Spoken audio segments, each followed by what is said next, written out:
लाओ से अगला सूत्र कहते हैं, पांडित्य को छोड़ो तो मुसीबतें समाप्त हो जाती हैं। हाँ और ना के बीच अंतर क्या है? शुभ और अशुभ के बीच भी फासला क्या है? लोग जिससे डरते हैं उससे डरना ही चाहिए, लेकिन अफसोस कि जागरण की सुबह अभी भी कितनी दूर है। दुनिया के लोग मजे कर रहे हैं, मानो वे यज्ञ के भोज में शरीक हों, मानो वे वसंत ऋतु में खुली छत पर खड़े हों। मैं अकेला ही शांत और सौम्य हूँ, जैसे कि मुझे कोई काम ही न हो। मैं उस नवजात शिशु जैसा हूँ जो अभी मुस्कुरा भी नहीं सकता, या वह बंजारा हूँ जिसका कोई घर न हो। चलिए अब इस सूत्र को गहराई से समझते हैं। जो कुछ भी तुमने सीखा है उसे छोड़ दो, जो अनसीखा है उसे पालो। ये करना कठिन होगा, क्योंकि हम अपने बारे में जो कुछ भी जानते हैं वह सिखाया गया है। हमारी पहचान, हमारा ज्ञान सब दूसरों द्वारा दिया गया है, लेकिन जो दूसरों ने बताया है वह हमारा स्वभाव नहीं हो सकता। स्वयं को जानने के लिए किसी बाहरी शिक्षा की आवश्यकता नहीं होती। हाँ, यदि स्वयं को छिपाना हो तो शिक्षा आवश्यक हो जाती है। स्वयं का होना एक नग्नता है, एक आंतरिक सत्य। ज्ञान वस्त्रों की तरह है जो इस नग्नता को ढक देते हैं। लेकिन जो ज्ञान को ही ज्ञान मान लेते हैं वे सदा के लिए वास्तविक ज्ञान से वंचित हो जाते हैं। जब बच्चा जन्म लेता है तो वह एक कोरी किताब की तरह होता है, शुद्ध, निर्दोष। फिर समाज, संस्कृति, शिक्षा उस पर लिखना शुरू कर देती है।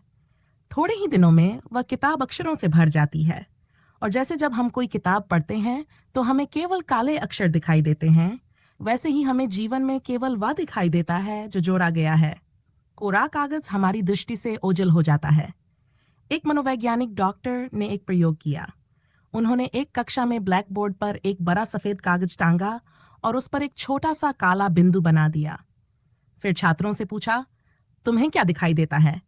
सभी ने कहा, एक काला बिंदु। किसी ने यह नहीं कहा कि वहां एक बड़ा सफेद कागज भी है। यह स्वाभाविक है। हम केवल दोष देखते हैं, न कि शुद्धता। परमात्मा हमें इसलिए दिखाई नहीं पड़ता क्योंकि वह जगत का कोरापन है, इनोसेंस है, निर्दोषता है। लेकिन हमारी दृष्टि केवल दाग देखने में सक्षम है। बच्चा कोरा जन्म लेता है, लेकिन जीवन के संघर्ष के लिए उस पर कुछ लिखना आवश्यक हो जाता है। यह एक आवश्यक बुराई है। हम उसे नाम देते हैं, रूप देते हैं। पर क्या नाम और रूप जन्म से ही होते हैं? नहीं। हम ही यह तय करते हैं कि क्या सुंदर है, क्या असुंदर। एक ही चेहरा किसी देश में सुंदर माना जाता है तो किसी दूसरे देश में असुंदर। चीन में चपटी नाक स्वीकार्य है, लेकिन भारत में नहीं। अफ्रीकन नीग्रो समाज में बड़े ओंठ सुंदर माने जाते हैं, इसलिए लड़कियां अपने ओंठ को और चौड़ा करने के लिए पत्थर बांधती हैं। पश्चिम में पतले ओंठ सुंदर माने जाते हैं। कौन सुंदर है, यह समाज सिखाता है। नाम, रूप, विचार सब समाज द्वारा दिए जाते हैं। धीरे धीरे एक व्यक्तित्व बनता है, पर यह असली नहीं होता। मूल स्वभाव कहीं पीछे छिप जाता है। इतने आवरण बन जाते हैं कि व्यक्ति स्वयं को ही भूल जाता है, और फिर वह इन आवरणों को ही अपनी आत्मा समझकर जीता है। जो व्यक्ति इन आवरणों को ही मैं मान लेता है वह अधार्मिक है, लेकिन जो उनके भीतर छिपे उस स्वभाव को खोजता है जो पहले से था और जो हमेशा रहेगा, वही धार्मिक है। लाओ त्से कहते हैं, छोड़ो सिखावन, जो सीखा है छोड़ दो तो तुम स्वयं को जान सकोगे। लेकिन हम उल्टे लोग हैं। हम तो स्वयं को भी जानना हो तो उसे भी दूसरों से सीखने जाते हैं। स्वयं को खोना हो तो दूसरे से सीखना अनिवार्य है। स्वयं को जानना हो तो समस्त शिक्षाओं का त्याग जरूरी है। जगत में कुछ भी जानना हो, अपने को छोड़कर तो शिक्षा जरूरी है, लेकिन जगत में स्वयं को जानना हो तो समस्त शिक्षा का विसर्जन जरूरी है। क्योंकि जगत में कुछ जानना हो तो बाहर जाना पड़ता है, और स्वयं को जानना हो तो भीतर आना पड़ता है। सभी यात्राएं उल्टी हैं। तो धर्म एक तरह की अग्नि है, जहां शिक्षा नहीं बल्कि शिक्षा का विसर्जन होता है। जो भी सीखा है सभी को छोड़ देना है। इसमें धर्म भी आ जाता है। जो शास्त्र सीखे हैं वे भी आ जाते हैं। जो सिद्धांत सीखे हैं वे भी आ जाते हैं। जो भी सीखा है सभी कुछ छोड़ देना है, क्योंकि धन को छोड़ना बहुत आसान है, लेकिन जो सीखा है उसे छोड़ना बहुत कठिन। क्योंकि धन हमारे ऊपर का वस्त्र है और सिखावन हमारी चमड़ी बन गई है। यदि मैं आपसे पूछूं, आप कौन हो? कोई कहेगा मैं डॉक्टर हूं, कोई कहेगा मैं वकील हूं, कोई कहेगा मैं शिक्षक हूं, कोई कहेगा मैं तो संत हूं। लेकिन यह सब सिखावन है। यह सब सीखा हुआ है, धर्म से अलग है। धर्म अनसीखे की खोज है, जिसे न हमने सीखा है न सीख सकते हैं। जो हम पहले से ही हैं, जिसमें कुछ जोड़ा नहीं जा सकता, कुछ खटाया नहीं जा सकता। और लाओ त्से कहते हैं, छोड़ो पांडित्य और मुसीबतें समाप्त हो जाती हैं, क्योंकि सभी मुसीबतें पांडित्य की मुसीबतें हैं। समाज की सारी उलझनें जानकारी की उलझनें हैं। जो हम जानते हैं वही हमारी समस्या बन जाता है, क्योंकि जानकारी सहजता को नष्ट कर देती है। एक आदमी आपके पास बैठा है, आप शांति से बैठे हैं। आप पूछते हैं, आप कौन हैं? वह अपना नाम बताता है और आप उस नाम से जुड़ी जाति के विषय में कुछ धारणाएं बनाते हैं और तत्क्षण आप असहज हो जाते हैं। अभी 2 क्षण पहले यह आदमी ही था, अब यह विशेष जाति या धर्म का हो गया। आपकी सीख, आपकी धारणाएं उसके चारों ओर दीवार बन जाती हैं। अब 2 पड़ोसियों के बीच एक खाई बन गई। हाथ भरे हुए हैं लेकिन मिल नहीं सकते। ऐसा क्यों हुआ? क्योंकि हम आदमी नहीं नाम देखते हैं, हम धर्म देखते हैं। हमने जो सीख रखा है वही हमारे अनुभवों पर हावी हो जाता है। और यह सिर्फ बाहरी दुनिया तक सीमित नहीं रहता, हमारे भीतर भी ये जटिलता प्रवेश कर जाती है। हम अनुभव नहीं करते, हम सिर्फ शब्दों में जीते हैं। एक आदमी कहता है, मैं तुमसे प्रेम करता हूं। तुम उसकी आंखों में नहीं झांकते, उसके हाव भाव को नहीं देखते, तुम सिर्फ शब्द पकड़ लेते हो। शब्दों के इर्द गिर्द फंसा हुआ आदमी वही है जिसे लाओ त्से कहते हैं, पांडित्य में उलझा हुआ आदमी। इसे छोड़ दो, मुसीबतें समाप्त हो जाएंगी, फिर यथार्थ का साक्षात्कार होगा। सत्य कभी दुखदाई नहीं होता, चाहे वह कितना भी कठोर लगे, उसका अंतिम परिणाम आनंद ही होता है। और असत्य चाहे कितना भी प्रीतिकर लगे, अंततः वह असुविधाओं को ही जन्म देता है।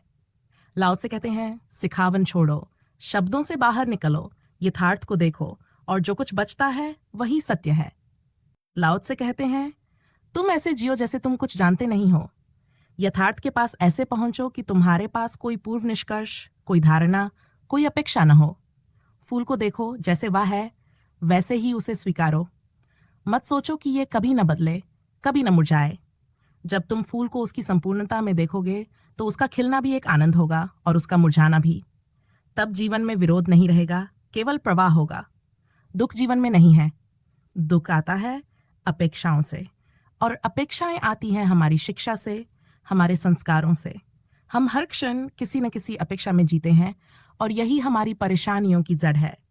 लाओ त्से कहते हैं, अगर अपेक्षाएं छोड़ दो तो हाँ और ना के बीच का फर्क भी मिट जाता है। जब कोई अपेक्षा ही नहीं तो कोई तुम्हें हाँ कहे या ना, क्या फर्क पड़ता है? एक ब्राह्मण फकीर एक गांव से गुजर रहा था। वह गांव दलित समाज बहुल था। आधी रात हो गई थी, वह रास्ता भटक गया। उसने एक घर का दरवाजा खटखटाया और पूछा, क्या रात भर ठहरने की जगह मिल सकती है? घर वालों ने पूछा, तुम्हारी जाति क्या है? उसके बताते ही उन्होंने दरवाजा बंद कर दिया और कहा, हम इस जाति के विरोधी हैं, हमारे गांव में तुम्हें कोई जगह नहीं मिलेगी। फकीर ने धन्यवाद कहा और आगे बढ़ गया। घर के मालिक ने पूछा, धन्यवाद किस लिए? हम तो तुम्हें ठहराने से मना कर चुके हैं। फकीर ने कहा, तुमने कुछ तो किया, यह भी कम नहीं। मैं पहले से कुछ तय करके नहीं चला था कि तुम्हें क्या करना चाहिए। हाँ कहते या ना, मुझे कोई अंतर नहीं पड़ता। वह गांव के बाहर एक वृक्ष के नीचे सो गया। पूर्णिमा की रात थी। जब फूल खिलते तो उनकी हल्की सी आवाज होती। वह आंख खोलता, देखता, चांदनी फैली है, सुगंध बह रही है। सुबह वह फिर उसी दरवाजे पर पहुंचा और 3 बार झुककर धन्यवाद दिया। घर के मालिक ने पूछा, अब धन्यवाद किस लिए? अगर तुमने मुझे ठहरा लिया होता तो मैं इस पूर्णिमा की रात का आनंद न ले पाता। इसलिए तुमसे एक और अनुरोध है, अगर तुम्हारे धर्म का कोई फकीर आए, उसे भी मत ठहराना। अगर हमें इनकार कर दिया जाए और हम उसे स्वीकार न करें तो वह रात अमावस बन जाती है। फूल खिलने की आवाज दब जाती है, क्योंकि हमारे भीतर का कोलाहल हमें कुछ और सुनने नहीं देता। जब सुख और दुख का भेद मिट जाता है तब जीवन बहने लगता है। सुख और दुख यथार्थ में नहीं, हमारी अपेक्षाओं में है। कोई हमें कुछ कहता है, हम दुखी हो जाते हैं। कोई हमें कुछ और कहता है, हम प्रसन्न हो जाते हैं। लेकिन असली फर्क इस बात में नहीं कि उसने क्या कहा, बल्कि इस बात में है कि हमने उसे कैसे ग्रहण किया। हमारी अपनी व्याख्या ही हमारा स्वर्ग और हमारा नरक बनाती है। आपने देखा होगा, जब आप किसी प्रतियोगी परीक्षा को देने जाते हैं और आपकी परीक्षा अच्छी ना हुई हो तो एक बेचैनी सी होती है, क्योंकि आप इस परिणाम को, इस अवस्था को स्वीकार नहीं करते। और फिर घर वापस जाते वक्त धीमे धीमे आप इस परिणाम को स्वीकार कर लेते हैं और बेचैनी लुप्त हो जाती है। जब आप परिणाम को आप अपने स्वभाव को पूर्णतः स्वीकार लेते हैं तो कोई चिंता, कोई बेचैनी नहीं रह जाती। लाओ त्से कहते हैं, सब फासले ज्ञान के, पांडित्य के फासले हैं। हाँ और ना के बीच क्या अंतर है? एक बार दो मित्र गुरु की खोज में निकले। वे एक सूफी फकीर के पास पहुंचे और कहा, हमें सत्य की तलाश है, हमें मार्ग दिखाइए। वह फकीर चुपचाप बैठा रहा, जैसे उसने सुना ही न हो। एक मित्र को लगा कि आदमी अहंकारी है, हमें तवज्जो भी नहीं दे रहा। उसने निंदा की और वापस चला गया। दूसरा मित्र सोचने लगा, शायद मेरे प्रश्न में ही कोई कमी है, शायद मुझे खुद को और तैयार करना चाहिए। वह भीतर की यात्रा में लग गया। वर्षों बाद वह सत्य को पा सका और वह उसी फकीर के पास धन्यवाद देने लौटा। पहला मित्र वहीं का वहीं रह गया, अपने भीतर के द्वंद्व में उलझा रहा। लाओ त्से कहते हैं, यही अंतर है। सब फासले हमारे ज्ञान, हमारी धारणाओं के फासले हैं। पास होना और फेल होना। पास होना आनंद देता है, फेल होना पीड़ा। जब हम पास और फेल के बंधनों से मुक्त हो जाते हैं तब जीवन सहज हो जाता है। हाँ, जीवन का प्रतीक है ना मृत्यु का। हाँ, सुख का प्रतीक है ना दुख का। हाँ, सफलता का प्रतीक है ना असफलता का। लेकिन लाओ त्से ये पूछते हैं कि क्या इन दोनों में सच में कोई अंतर है? हम जीवन को चाहते हैं, मृत्यु से डरते हैं, इसलिए हमें लगता है कि दोनों अलग हैं। पर क्या सच में वे अलग हैं? क्योंकि जिस दरवाजे से हम बाहर निकलते हैं उसी से हम अंदर आते हैं। जिन सीढ़ियों से हम ऊपर चढ़ते हैं उन्हीं से हम नीचे उतरते हैं। द्वार वही है, राह वही है, तो फिर यह भेद कहाँ से आया? हमारी अपेक्षाएं इस भेद को जन्म देती हैं। हमें सिखाया गया है कि जीवन सुंदर है और मृत्यु भयानक। लेकिन क्या हमने कभी मृत्यु को जाना है? और अगर हम जीवन को सच में जानते होते तो क्या मृत्यु भी उतनी ही सहज होती? गुरजीएफ ने एक घटना लिखी है। एक भोज में वह एक बड़े धर्मगुरु के पास बैठे थे। उन्होंने पूछा, आत्मा अमर है? धर्मगुरु ने कहा, हाँ, इसमें कोई संदेह नहीं। गुरजीएफ ने पूछा, तो आप कब मरेंगे और मरने के बाद कहाँ जाएंगे? धर्मगुरु का चेहरा बिगड़ गया। उन्होंने कहा, यह भी कोई पूछने की बात है? गुरजीएफ ने कहा, अगर आत्मा अमर है तो मृत्यु की बात करने में डर कैसा? और अगर मरने के बाद प्रभु के राज्य में जाना है तो प्रसन्नता होनी चाहिए, भय नहीं। पर यह डर हमारे भीतर बसा है। मृत्यु हमें हर पल याद दिलाती है कि जो कुछ हमने संचित किया वह छूट जाएगा, इसलिए हम उसे भूल जाना चाहते हैं। शवों को तुरंत घर से बाहर निकालते हैं, मरघट को शहर से दूर रखते हैं। कोई अर्थी गुजरे तो बच्चों को भीतर बुला लेते हैं। हम मृत्यु को नजरअंदाज करना चाहते हैं क्योंकि वह हमारी असली असुरक्षा को उजागर कर देती है। पर क्या मृत्यु सच में कुछ खत्म कर देती है या ये सिर्फ एक बदलाव है? नादिर शाह का एक किस्सा है। नादिर को प्रेम था एक युवती से, लेकिन वह युवती उस पर ध्यान नहीं देती थी। नादिर ने सब उपाय किए, लेकिन वह फिर भी नहीं मानी। एक दिन उसे पता चला कि उस युवती को नादिर के ही एक सिपाही से प्रेम है जो उसका द्वारपाल था। नादिर रात को पहुंचा और अपनी आंखों से उन दोनों को आलिंगन में देख लिया। उसने वहीं दोनों को पकड़वा लिया और महल बुलवा लिया। दोनों को नग्न किया, आलिंगन की स्थिति में एक खंबे से बंधवा दिया। दोनों प्रेम में एक दूसरे के लिए तड़पते थे, चोरी से मिलते थे, हर क्षण स्वर्ग लगता था। लेकिन अब वे नग्न, आलिंगन में बंधे खंबे से लटके थे। घड़ी दो घड़ी में ही एक दूसरे के शरीर से बदबू आने लगी। देखने का मन न रहा। 15 घंटे बाद मलमूत्र बह गया, बदबू फैल गई। जो कभी स्वर्ग था वही नरक बन गया, जो सौंदर्य था वह सरांध में बदल गया। नादिर ने 15 घंटे बाद दोनों को मुक्त कर दिया। कहानी कहती है कि वे दोनों फिर कभी एक दूसरे से नहीं मिले। जब कोई बंध ही जाए तो फिर उसके साथ रहने की इच्छा खत्म हो जाती है। विवाह में यही होता है। दो लोग एक दूसरे से बंधे होते हैं और थोड़े ही समय में घबराहट शुरू हो जाती है। यहाँ क्या हुआ? जिसे सुख जाना था वह दुख में बदल गया, क्योंकि किसी भी सुख को जरा ज्यादा खींच दो वह दुख हो जाएगा। लेकिन अगर कोई चीज अधिक खींचने पर बदल जाती है तो इसका मतलब यह है कि वह पहले से ही वैसी थी। फर्क सिर्फ मात्रा का था, गुण तो भीतर ही छिपा था। किसी भी दुख की मात्रा बदल दो वह सुख बन सकता है, और किसी भी सुख की मात्रा बढ़ा दो वह दुख बन सकता है।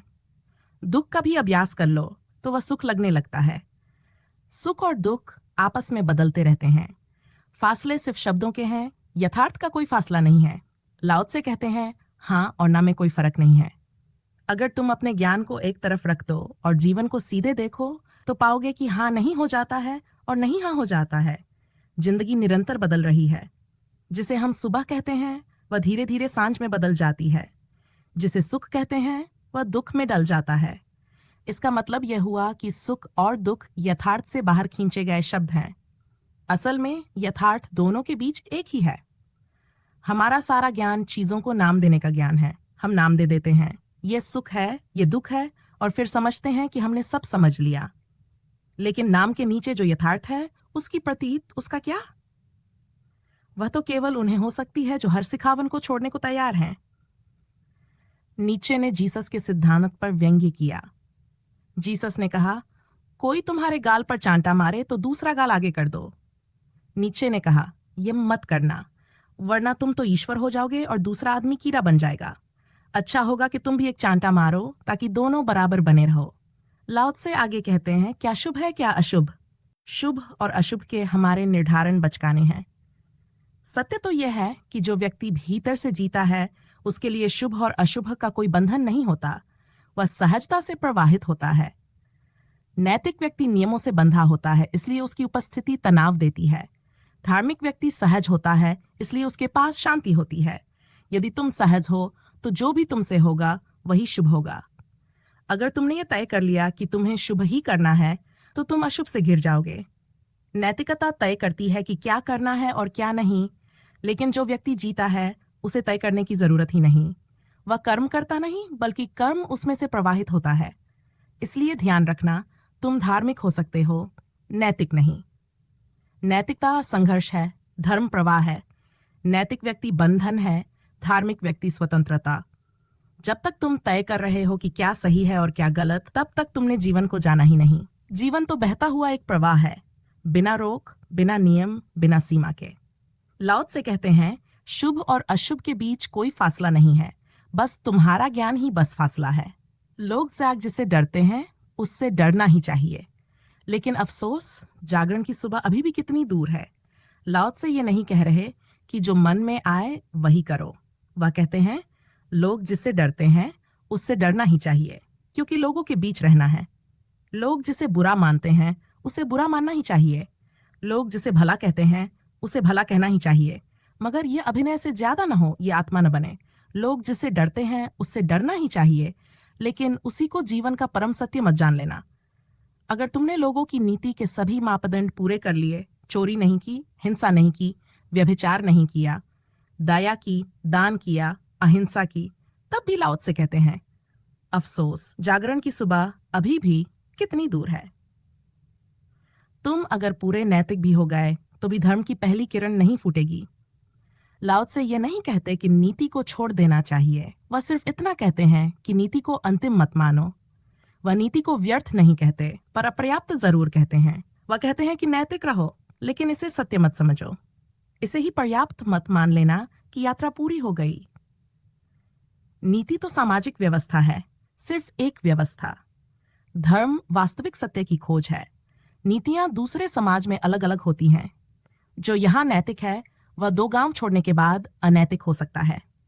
दुनिया में हजारों नीतियां हैं। अफ्रीका में एक कबीला है जहां पिता की मृत्यु के बाद बड़े बेटे का अपनी मां से विवाह करना नैतिक माना जाता है। वहां यदि बेटा इनकार करे तो उसे अनैतिक समझा जाता है। उनके अनुसार मां बूढ़ी हो रही है और बेटा अपनी जवानी उसे नहीं समर्पित करेगा तो कौन करेगा? यह तो उनका कर्तव्य है। हमें यह बात बेहूदी लगेगी, यह हमारी सोच से बाहर लगेगी, लेकिन यह हमारी नीति है, उनकी नीति अलग है। नीतियां हजार हैं, धर्म से इनका कोई संबंध नहीं। नैतिकता का पालन करने से भी सत्य की यात्रा शुरू नहीं होती। हाँ, इससे समाज के साथ समायोजन हो जाता है।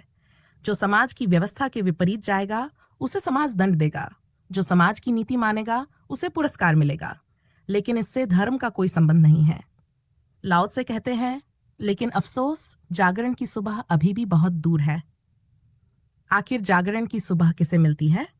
लाओ त्से आगे कहते हैं, दुनिया के लोग मजे कर रहे हैं, मानो वे यज्ञ के भोज में शरीक हों, मानो वे वसंत ऋतु में खुली छत पर खड़े हों। मैं अकेला ही शांत और सौम्य हूं, जैसे मुझे कोई काम ही न हो। मैं उस नवजात शिशु जैसा हूं जो अभी मुस्कुरा भी नहीं सकता, या वह बंजारा हूं जिसका कोई घर नहीं। धार्मिक व्यक्ति को ऐसा ही प्रतीत होगा। दुनिया के लोग जिसे मजा समझते हैं वह कर रहे हैं। एक अकेला मैं ही अभागा हूँ जो इस मजे से बाहर रह गया हूँ। वे सब ऐसे प्रतीत होते हैं जैसे किसी उत्सव में शामिल हैं। मैं अकेला ही शांत हूँ, जैसे मुझे कोई काम नहीं। अगर ये मौज मस्ती ही जीवन का असली धंधा है तो मैं बिल्कुल बेरोजगार हूँ। मेरे पास कोई धंधा नहीं है। जिसे लोग सुख कहते हैं, लाओ से उसे उनके दुखों की जड़ मानते हैं। जब तुम सुख इकट्ठा करते हो तो तुम अपने दुख भी इकट्ठे कर रहे होते हो, और जब तुम मजा कर रहे होते हो तभी तुम्हारी उदासी गहरी होती जा रही होती है। अक्सर जो सबसे अधिक हंसते हैं उनके भीतर सबसे अधिक आंसू होते हैं। वे खिलखिलाते हैं, लेकिन ये किसी और को नहीं, खुद को धोखा देने के लिए होता है। अकेले में आदमी खुद ही सीटी बजाने लगता है ताकि अंधेरे में लगे कि वह अकेला नहीं है। इसीलिए लोग अकेले होने से डरते हैं, क्योंकि अकेले में हंसा कैसे जाए। जब कोई साथ होता है तो दुख छिपा सकते हैं, लेकिन आदमी अकेला होता है तो सब दुख सामने आ ही जाते हैं। लाओ से हमें उस सत्य की ओर ले जाते हैं जहां न नीति का बंधन है, न समाज की चिंता, जहां केवल मौन है, जहां केवल जागरण है। लाओ से कहते हैं, एक अकेला मैं चुपचाप खड़ा हूं। एक अकेला मैं ही सौम्य मालूम पड़ता हूं। नन कोई मजा मुझे दिखाई पड़ता है, नन कोई उत्सव मेरी समझ में आता है। एक अकेला मैं ही दूर पड़ गया हूं, अजनबी हूं। लगता है जैसे बेटा ऐसा सिर्फ लाओ से को ही लगता हो। ऐसा नहीं है। जो लोग भी इस मौन, इस शांति को चुनते हैं, वे भी यही अनुभव करते हैं। अगर आप चुपचाप बैठे हैं तो लोग पूछते हैं, क्यों समय गंवा रहे हो? अगर आप शांत हैं तो लोग समझते हैं कि जरूर कोई दुख है। अगर आप ध्यान में बैठे हैं तो लोग सोचते हैं कि शायद जीवन में कुछ सफलता नहीं मिली, इसलिए अब ध्यान करने लगे हैं। अगर आप संन्यास की ओर बढ़ रहे हैं तो लोग कहते हैं, संसार में कुछ न मिला तो अब संन्यास की ओर जा रहा है। तो लाओ से को खुद ही ऐसा लगा हो, ऐसा नहीं। हजारों लोगों ने लाओ से कहा होगा, तुम बेकार बैठे हो, कुछ करो। तो लाओ से ठीक कह रहे हैं कि एक अकेला मैं ही बेकार मालूम पड़ता हूं। सारा जगत काम में संलग्न है। सब किसी न किसी लक्ष्य की ओर दौड़ रहे हैं। एक मैं ही बेकार हूं। मुझे कहीं नहीं पहुंचना, कोई जल्दी नहीं, कोई लक्ष्य नहीं जिसे पूरा करना हो। मेरी हालत उस नवजात शिशु जैसी है जो अभी मुस्कुरा भी नहीं सकता। यह बात गहरी है। बच्चा तभी मुस्कुराना सीखता है जब वह पहली बार किसी को प्रभावित करना शुरू करता है। जब बच्चा मां को देखकर मुस्कुराता है तो यह सिर्फ एक भाव नहीं होता, यह पहला सीख लिया गया व्यवहार होता है। बच्चा समझ जाता है कि उसकी मुस्कान मां को प्रसन्न कर देती है, और जब मां प्रसन्न होती है तो वह और अधिक स्नेह देती है। यहीं से जीवन की राजनीति शुरू होती है। बच्चा जान जाता है कि वह किसी को सुखी कर सकता है, किसी को दुखी भी कर सकता है। अगर वह मुस्कुराए तो मां प्रसन्न होगी, अगर वह नाराज हो तो मुस्कुराएगा नहीं, मां बेचैन हो जाएगी। इस तरह वह सीखता है कि वह दूसरों को प्रभावित कर सकता है। फिर यह खेल पूरी जिंदगी चलता रहता है। आदमी सीखता जाता है कि दूसरे को कैसे संचालित किया जाए, और जो व्यक्ति जितने अधिक लोगों को संचालित कर सकता है वह उतना बड़ा बन जाता है। एक बच्चा जो अपनी मुस्कान से एक मां को प्रभावित कर सकता है, वही आगे चलकर बड़ा नेता बनता है जो लाखों करोड़ों लोगों को नियंत्रित करता है। लाओ से कहते हैं, मेरी दशा उस नवजात शिशु जैसी है जो अभी मुस्कुरा भी नहीं सकता। मुझे इस संसार को प्रभावित करने की कोई चेष्टा नहीं। मैं इसे संचालित नहीं करना चाहता। मैं इसकी नीतियों और इसकी चालाकियों से बाहर हूं। मैं इस जगत के खेल में एक अजनबी हूं। हम सब एक दूसरे को भुलाने के लिए सहयोगी हैं। एक दूसरे को पारस्परिक सहयोग देते रहते हैं। हम आपका दुख भुलाते हैं, आप हमारा दुख भुलाते हैं। यही मित्रता का लक्षण है। मित्र वही जो दुख में काम आए। लेकिन मित्रता का एक अनदेखा पक्ष भी है कि यह हमें एक दूसरे को भूलने में भी मदद करते हैं। लाओ से कहते हैं, दुनिया के लोग मानो किसी यज्ञ के भोज में शरीक हों, या समझो कि वसंत उनके ऊपर ही बरस रहा हो। लेकिन एक अकेला मैं हूं जो चुपचाप खड़ा है। न कोई मजा मुझे दिखाई पड़ता है, न कोई उत्सव मेरी समझ में आता है। भीड़ से बाहर, अजनबी, बेकार। और यह सिर्फ लाओ से को ही नहीं लगता, दूसरे लोग भी उन्हें देखकर कहते हैं, क्या बेकार ही जीवन गंवा रहे हो। जब लाओ से कहते हैं कि मैं एक ऐसा बंजारा हूं जिसका कोई घर नहीं, तो यहां बेघर होने का अर्थ यह नहीं कि जिसने घर छोड़ दिया हो, क्योंकि जिसने कभी घर को अपना माना ही नहीं वह उसे छोड़ेगा कैसे। लाओ से सन्यासी नहीं है, उन्होंने कभी कोई सन्यास नहीं लिया। वह बस यूं ही चलते हैं, आवारा, खानाबदोश, बिना किसी मंजिल के।